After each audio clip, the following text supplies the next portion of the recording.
안녕하세요. 전북 전주에 살고 있는 68세 윤정심이라고 합니다. 이름이야 흔한 이름이지만 제 인생만큼은 그 흔하다는 말에 담기엔 너무나 많은 굴곡과 침묵이 있었습니다. 남편 없이 아들 하나를 품에 안고 쌀 한 톨 학비 한 푼까지 오롯이 제 손으로 감당하며 살아왔습니다. 그 아이 하나 잘 되면 된 거라고, 그거 하나면 내 인생도 괜찮은 거라고 스스로를 수없이 달래며 버텼습니다. 그런데 올해 어버이날 아들에게 받은 건 고작 전화 한 통이었습니다. 그나마 그 전화 속에서도 오늘은 처가 쪽 일정이 있어서요. 그 말 한마디가 마음을 아릿하게 꿰뚫었습니다. 전화를 끊고 나서도 한참을 핸드폰을 손에 쥔 채 앉아 있었습니다. 내가 뭘 그렇게 잘못했지? 어쩌다 이 지경까지 왔을까? 괜히 눈가가 시큰해져서 고개를 돌렸습니다. 아무도 보지 않는 방 안이었는데도 말이죠. 그날 저는 편의점에서 도시락 하나 사와서 혼자 상을 차렸습니다. TV에서는 가족들이 웃는 모습이 나오고 화면 속 카네이션이 자꾸 눈에 밟혔습니다. 그래. 나도 한때는 엄마였는데 그런 생각이 자꾸 마음을 파고들었습니다. 며칠 뒤 며느리의 SNS를 통해 알게 됐습니다. 그날 아들 가족이 장모님을 모시고 해외여행을 떠났다는 사실을요. 사진 속의 장모는 꽃을 들고 활짝 웃고 있었고 그 옆에서 손주들과 나란히 선 아들 부부의 모습. 햇살 아래 모든 이들이 웃고 있는 그 장면은 너무나도 선명했고 저는 그 화면을 멍하니 바라보다가 결국 휴대폰을 엎어버렸습니다. 그 사진을 보며 저는 처음으로 내가 이 가족 안에 있긴 했던 걸까? 스스로를 묻게 됐습니다. 오늘은 어버이날 도시락 하나로 위로받은 저의 이야기, 그리고 그 이후 제가 내려야 했던 결정을 차분히 그러나 솔직히 들려드리고자 합니다. 혹시 이 이야기가 당신의 마음 깊은 곳 어디라도 닿을 수 있다면 구독과 좋아요 그리고 댓글에 따뜻한 한 줄 남겨주세요. 그 한마디가 늦은 밤 혼자 누워있는 저 같은 누군가에게 정말 큰 위로가 될 수 있습니다. 제가 전주의 터를 잡은 건 1988년 여름이었습니다. 21살 아들을 뱃속에 품고 친정집 대문 앞에 서 있던 제 모습이 아직도 기억납니다. 그날 어머니는 한마디도 하지 않았고 아버지는 담배를 물고선 내가 알아서 해라라고만 하셨죠. 남편이란 사람은 책임지겠다며 덜컥 손을 잡더니 그 말이 끝인 듯 연락이 끊겼습니다. 처음엔 믿고 기다렸습니다. 배가 조금씩 불러오고 몸이 무거워지기 시작해도 그래도 오겠지란 생각으로 버텼습니다. 하지만 결국 아이 태어나기 전부터 저는 혼자였습니다. 처음 살았던 곳은 전주역 근처의 허름한 여관방이었습니다. 공동 화장실, 냄새 밴 매트리스, 창 없는 방. 배 안에 아이를 품고 그 방 안에 앉아있던 그 순간의 고독은 말로 다 표현할 수 없습니다. 아들을 낳고 단돈 30만 원을 들고 시장통 골목 분식집에 들어갔습니다. 새벽 5시부터 김밥 싸고 설거지하고 튀김 기름 바꾸는 일까지 일당 2만 5천 원짜리 하루를 꾸역꾸역 이어갔습니다.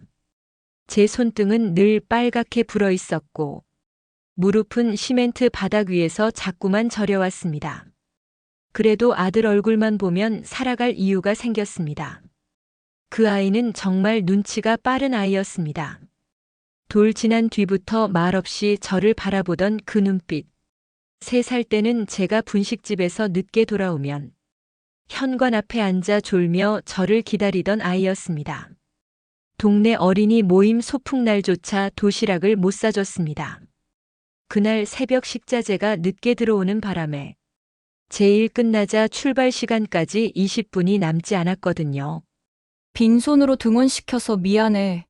저녁에 미안하다고 했더니 그 아이가 이렇게 말했습니다. 엄마, 나 김밥 별로 안 좋아해요. 그날 밤 욕실 불 꺼놓고 변기 뚜껑 닫아 앉아 아무 소리도 내지 않고 울었습니다. 소리 내면 들릴까봐, 들키면 더 미안해할까봐. 그래도 참 착하게 자랐습니다. 초등학교 땐 학급 임원도 하고 글짓기 대회에서 상도 받아왔죠. 상장 하나 가져오면 냉장고에 붙여놓고 그걸 보고 힘을 냈습니다. 가끔 집에 돌아오면 제 허리에 와락 안기며 묻곤 했습니다. 엄마, 오늘 힘들었어요? 그 말에 눈시울이 붉어질 때가 많았습니다. 중학교 땐 자전거 배달 아르바이트를 했습니다. 주말마다 짜장면, 탕수육을 배달하며 종종 제게 라면도 끓여줬습니다. 엄마, 이것 좀 드세요. 계란도 넣었어. 맛 좀 봐요. 그 라면 맛은 지금도 제 기억 속에 선명하게 남아 있습니다. 국물 한 숟갈에 담긴 아이의 마음. 그 한 그릇이 세상 어떤 음식보다 따뜻했습니다. 고등학교는 상업고등학교로 보냈습니다. 공부 잘하던 아이였지만 저는 현실을 봤습니다. 이 아이 대학 보내려면 또 빚을 져야 하나란 생각이 밤마다 잠을 앗아갔습니다. 그런 제 마음을 아는지 고등학교 2학년 어느 날 엄마 대학 안 가도 돼요. 그냥 빨리 돈 벌고 싶어요. 그 말을 들었을 때 입술이 파르르 떨리며 눈물이 왈칵 쏟아졌습니다.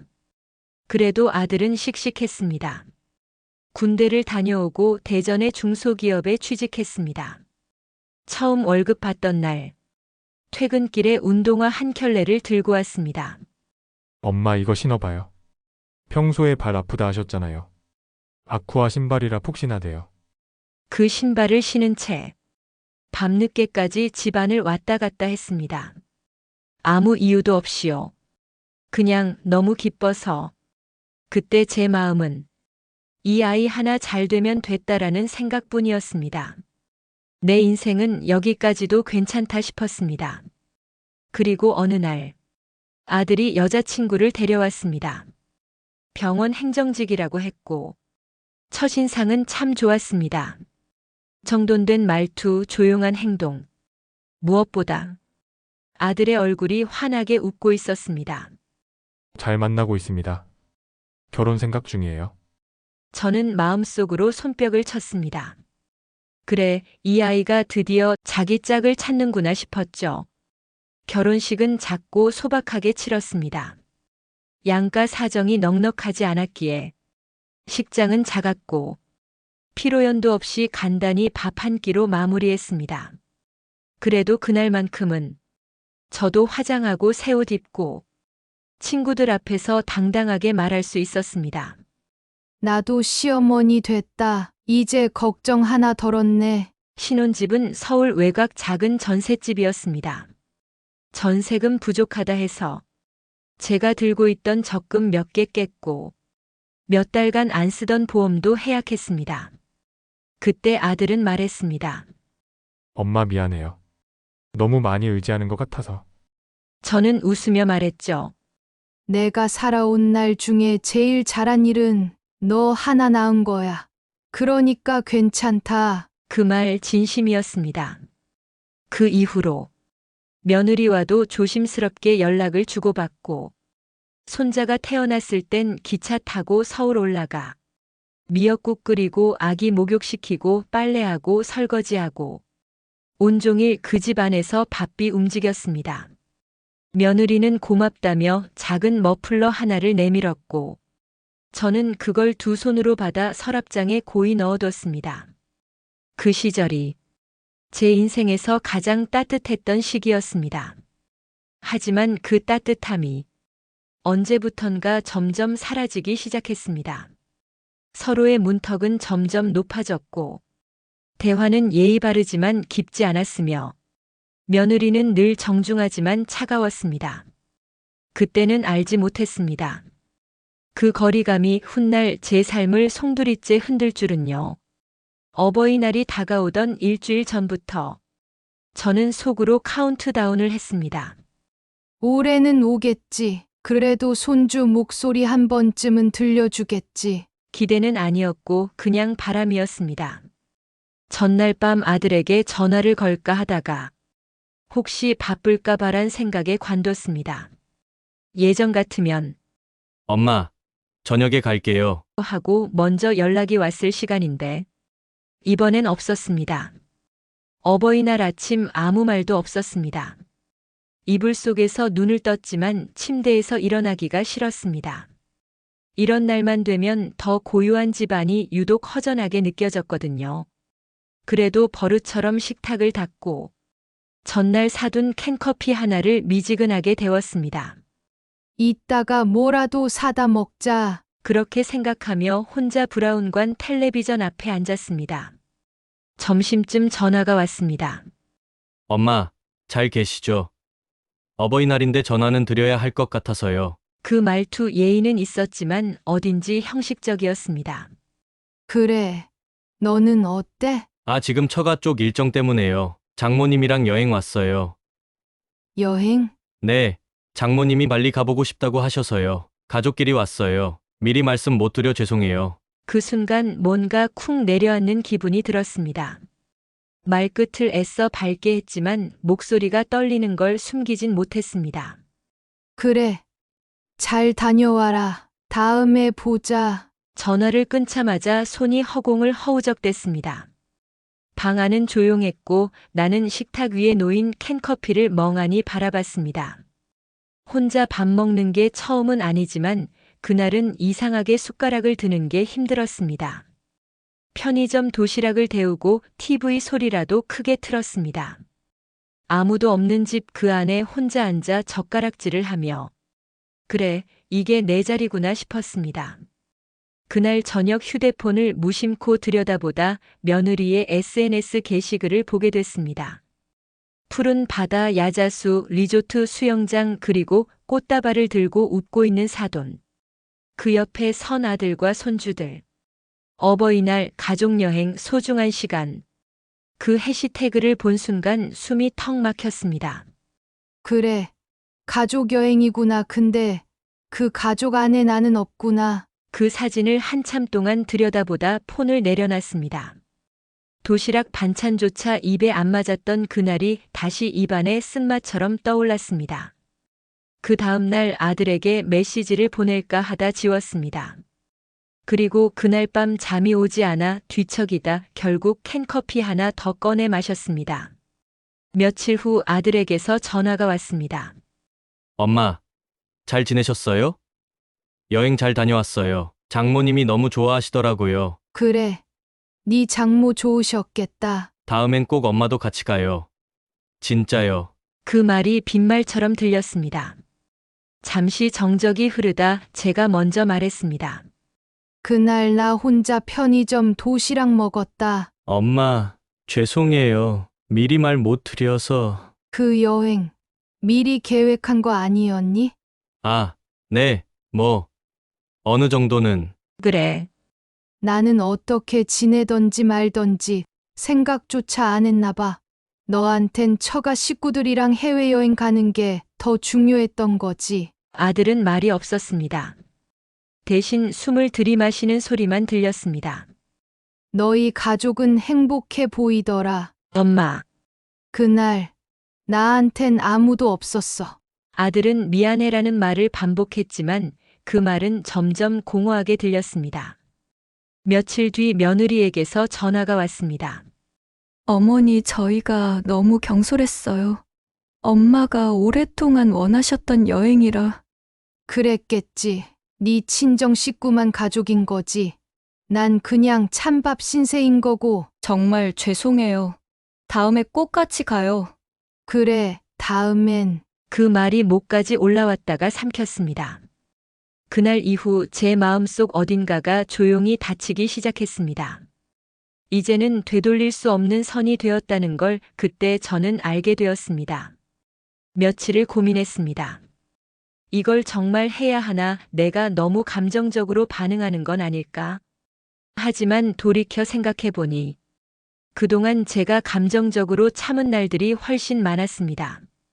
밥상 앞에서 혼자 젓가락질하며 참았고 SNS 사진을 보며 잠 못 드는 밤마다 참았습니다. 그날 받은 도시락 캔커피를 아직도 버리지 못한 이유도 그게 유일하게 받은 위로였기 때문입니다. 참는 것도 한계가 있구나.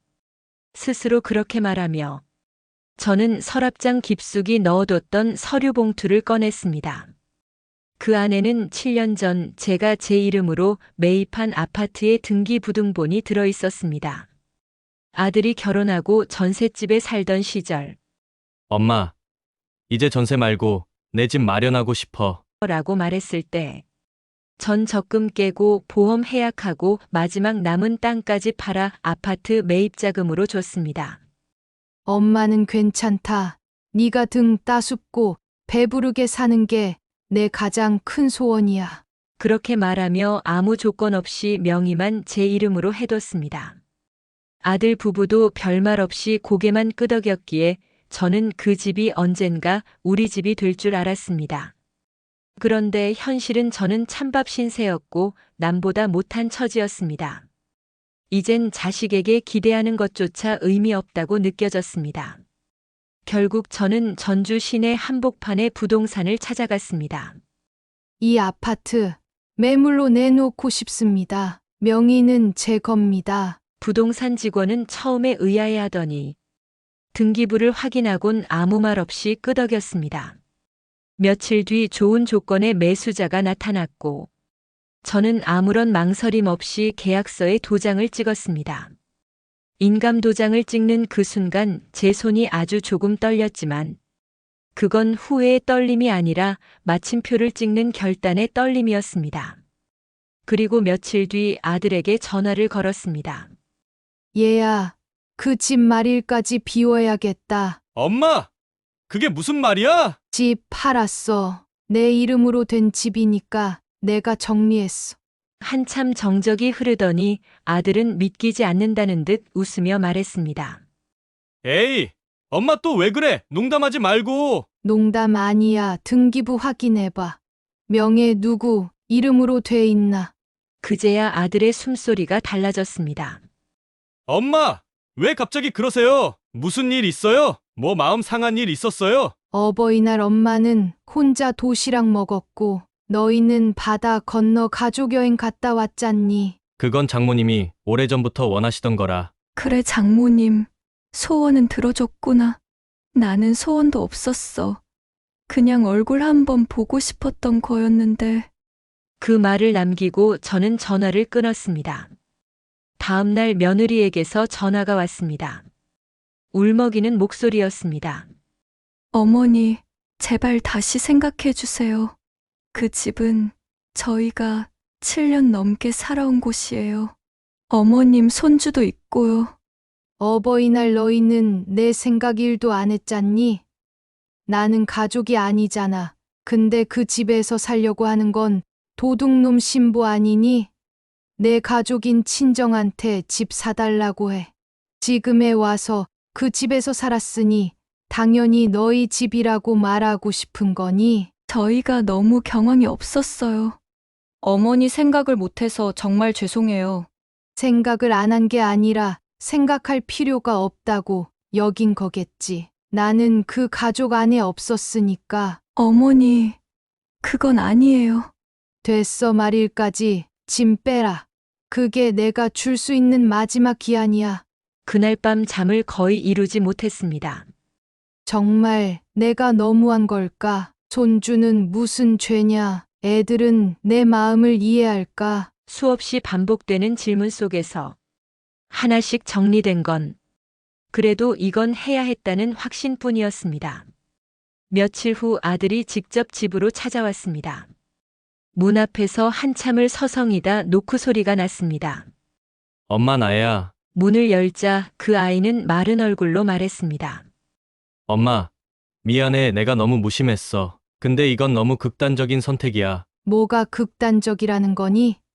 엄마가 왜 이런 선택을 했는지 생각이라도 해봤어? 엄마, 우리도 사정이 있었어요. 장모님이 예전부터 해외여행 가자고 하셨던 거라. 엄마가 이해해 주시면 안 돼요? 제가 앞으로 잘할게요. 문제는 돈이 아니야 마음이 다쳤다는 게 문제야. 그날 이후 엄마는 너한테 큰 상처를 받았어. 평생 너 하나만 바라보면서 살아왔고, 내가 행복하게 잘 사는 게 소원이었어. 그렇다고 해서 엄마를 나 몰라라 할 줄은 생각조차 안 했다. 이제는 너도 네 인생 살아. 엄마는 지금부터 내 인생 살려고 해. 더 이상 너한테조차 기대하지 않으마. 아들은 아무 말 없이 고개를 떨구었습니다. 그 모습이 안쓰럽기도 했지만 저는 마음의 문을 닫았습니다. 그리고 이사 당일 아들 부부가 짐을 빼는 모습을 멀찍이 바라봤습니다. 손주는 무슨 일인지도 모르고 할머니, 이사 가요? 하고 묻더군요. 저는 대답하지 않았습니다. 이삿짐 차가 제 눈에서 멀어지는 모습을 보는 순간 심장이 쿵 내려앉는 기분이 들었습니다. 하지만 울지는 않았습니다. 그 집은 다른 사람의 집이 되었고, 지금 저는 전주 시외각의 단독주택에서 혼자 지내고 있습니다. 집이라기보단 방 2칸짜리 셋방이지만 이 공간이 제 삶엔 가장 솔직한 쉼터가 되어주고 있습니다. 그저 제가 저로서 살아가는 아주 단순하고 조용한 나날들입니다. 이삿짐을 보낸 뒤 처음 며칠은 참 많은 생각을 했습니다. 그 집을 내놓은 게 과연 잘한 일이었는지, 손주까지 내쳐버린 건 아닌지, 제가 너무 마음을 닫아버린 건 아닌지. 그러다 어느 순간 편의점 도시락을 앞에 두고 앉아있던 그날이 떠올랐습니다. SNS 속 그 푸른 바다, 꽃을 들고 웃던 장모, 그리고 그 옆에서 환히 웃던 아들과 며느리, 그때의 생각이 여전히 저의 가슴을 콕 찌르네요. 그 아이들이 그날 하루쯤은 괜찮겠지. 엄마는 늘 이해하니까라고. 당연하게 여긴 그 순간부터 저는 점점 그 가족에서 멀어지고 있었던 겁니다. 지금은 아들과의 연락도 거의 없습니다. 톡 한 줄, 전화 한 통 없는 날들이 익숙해졌고, 생일도 명절도 어버이날도 조용히 제 혼자만의 방식으로 보내고 있습니다. 요즘은 아침마다 라디오를 틀고 햇살 드는 창가에 앉아 따뜻한 차를 마십니다. 점심엔 근처 마트에 다녀오고 오후엔 경로당에서 친구들과 고스톱을 치며 웃습니다. 혼자 밥을 먹을 땐 반찬 2가지, 국 한 그릇이면 충분하다는 것도 알게 됐습니다. 무언가를 더 바라지 않고 과거에 머무르지 않고 그저 지금 이 순간 하루하루 감사하며 살아가고 있습니다. 물론 가끔은 골목에서 뛰노는 손주 또래 아이들을 보면 가슴 한쪽이 쿡 하고 쑤십니다. 그럴 땐 일부러 시선을 다른 데로 돌립니다. 저는 지금도 아들 얼굴을 생각합니다. 어릴 적 제 무릎에 누워 손을 꼭 쥐던 그 아이. 엄마 나랑 같이 자요 하며 이불을 끌어안던 그 웃음. 그 웃음을 떠올릴 땐 가끔은 여전히 울컥합니다. 하지만 이제는 그 웃음에 모든 걸 걸진 않습니다. 그 시절은 이미 제 기억 속에서 아름답게 접어둔 한 장의 사진이니까요. 부모라고 해서 끝없이 참고 끊임없이 줘야만 하는 존재는 아니라고 믿습니다. 그런 마음은 결국 아무도 모르게 멍이 되기 때문입니다. 이 영상을 보시는 분들 중 혹시 저처럼 자식에게, 가족에게 너무 많은 걸 주고 너무 오래 참아온 분들이 계시다면 꼭 말씀드리고 싶습니다. 이제는 자식을 위한 삶이 아니라 나 자신을 위한 삶을 사셔야 합니다. 앞으로 저는 윤정심이라는 이름으로 살아가려 합니다. 누군가의 엄마도 시어머니도 아닌 그저 나답게, 나로서 조용히 하루를 행복하게 지내려고 합니다. 이야기 끝까지 들어주셔서 감사합니다. 영상 보시고 혹시 제 이야기에서 마음이 움직이셨다면 댓글로 여러분의 생각을 나눠주세요. 그 한 줄이 또 다른 누군가에게 큰 위로가 될 수 있습니다. 그리고 구독과 좋아요, 알림 설정까지 꼭 부탁드립니다. 이 영상을 보신 모든 분들의 앞날에 건강과 행복이 가득하시기를 바랍니다.